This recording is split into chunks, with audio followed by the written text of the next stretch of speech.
Good morning. Commissioner, it's always a pleasure to see you at our committee meeting. It's always a pleasure that you're holding these meetings. Good morning, Chairman Moore and members of the Human Relations Committee.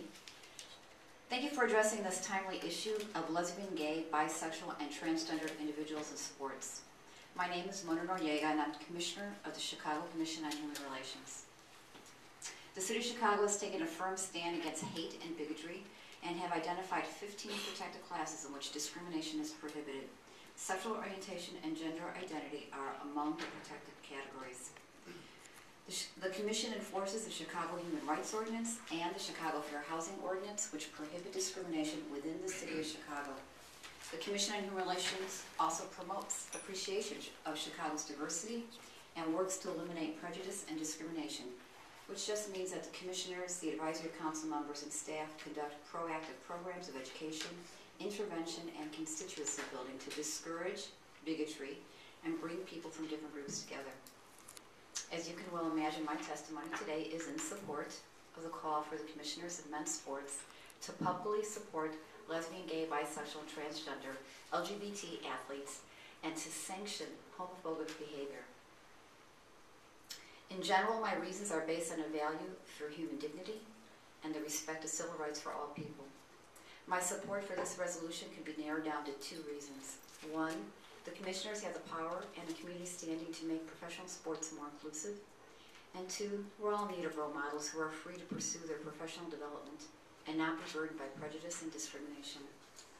This resolution calls attention to male professional sports as it has at times been recognized as homophobic. It's appropriate then to call on the commissioners of baseball, football, basketball, and soccer as leaders who have the power to promote a cultural change that is more inclusive and recognizes the contributions of all athletes, including the lesbian, the gay, the bisexual, and transgender athletes. Change is not easy. We all understand that. We also know from history that recognizing the diversity of the athletes has only expanded the audience who love professional sports. We've seen this with the inclusion of African Americans and with the inclusion of women athletes. A second reason I support this call for the commissioners to exercise their leadership is that we are all in need of role models.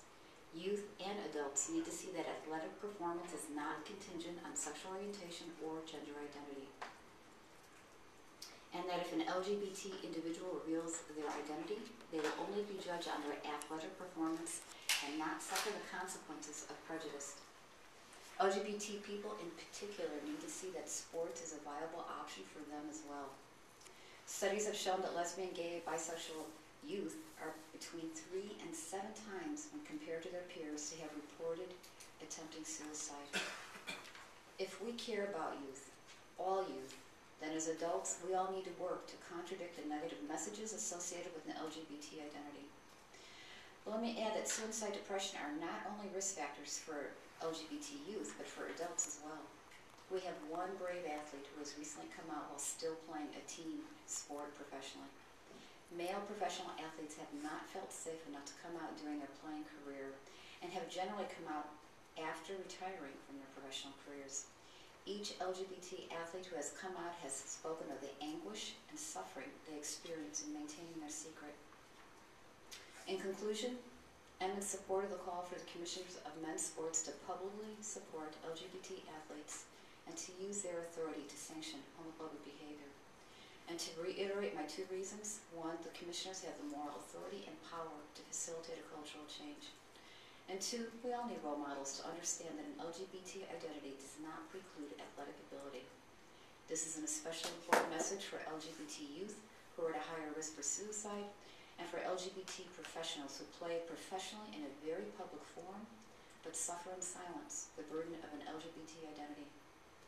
I thank the Committee on Human Relations for this hearing and look forward to the City of Chicago affirming its commitment to civil rights that are inclusive of sexual orientation and gender identity.